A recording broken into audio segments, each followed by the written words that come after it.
Good morning, it's G Butterfly, and I'm coming to you live from the parking lot a second time, like I always do.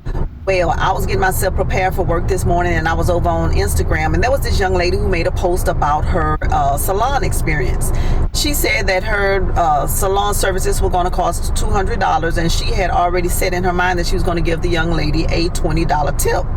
Well, in her post, she started listing the different things that she deducted money for while she was having her services performed. So she took $2 away because the young lady, I think, was taking extended breaks. Another $2 because she was on the telephone.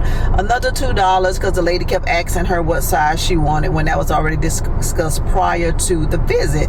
Well, once she finished with her deductions on what she didn't like about the service, she ended up with a $10 tip versus a $20 tip. Well, you know, this tipping thing is out of control on the internet, and a lot of people were complaining about her deducting for different things while she was there and only gave the lady a $10 tip. So they was like, no, you should have still tipped her anyway.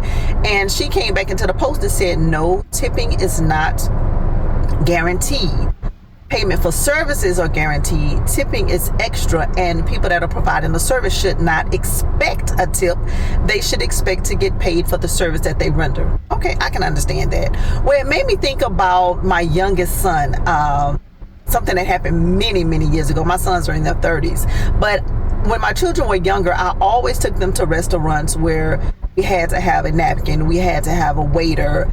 I taught them about tipping, how much they should tip, what they should look for, just different things like that. So my kids have always been exposed to going to nicer restaurants. Well, I used to take them to drive-thrus too, but I always exposed them to different restaurants and different atmospheres. With that being said, when my youngest son was about 7 years old, I'll never forget. He said, Mom, I have my own tip. I was like, okay, you know, that's cute. He had pulled out change out of his pocket, and it may have been maybe $1.50 in change. Again, this was over 20 something years ago. So he had about $1.50 in change, like quarters, nickels, pennies, maybe a quarter, you know. And so he put his money on the table. Well, when he did that, I was like, why are you putting your money on the table? He said, well, this is my tip. He said, but I'm going to pay attention to what the waitress does. Mind you, this was a 6 or 7 year old. He said, I'm going to pay attention to the waitress, and if she do things that I don't think she should do as a waitress, I'm going to deduct from her tip. He actually shocked me by saying that because I had never did that. But I was always very aware of the treatment that we would receive or the customer service we would receive. So I was like, maybe he pays attention, although I've never done that. But in his 7-year-old mind, he said he was going to figure out a way to tip the waitress.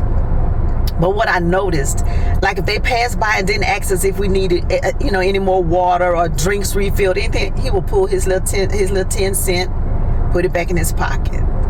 If they did something else, he would pull away a nickel, put it back in his pocket. Different things. Or if they came and did things that he really liked, he would put the change back on the table. So I say all that to say this.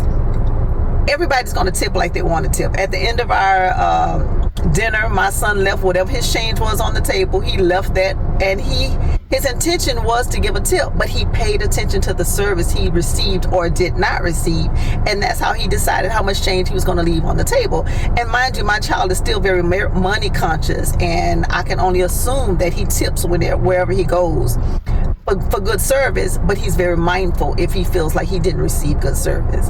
So I say all that to say, don't judge somebody if they do or do not leave a tip, because again, when someone's providing a service, you should expect to get paid for that service, even though I like to tip.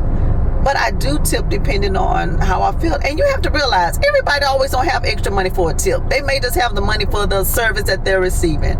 But alrighty, but I thought about that story with my son, and even at such a young age, he was very mindful of tipping and service that he should receive. But all right, with that being said, I got to get in the building and go make the donuts so I can have some money to go out to another restaurant or go get another service. And I'll talk to y'all later. Bye.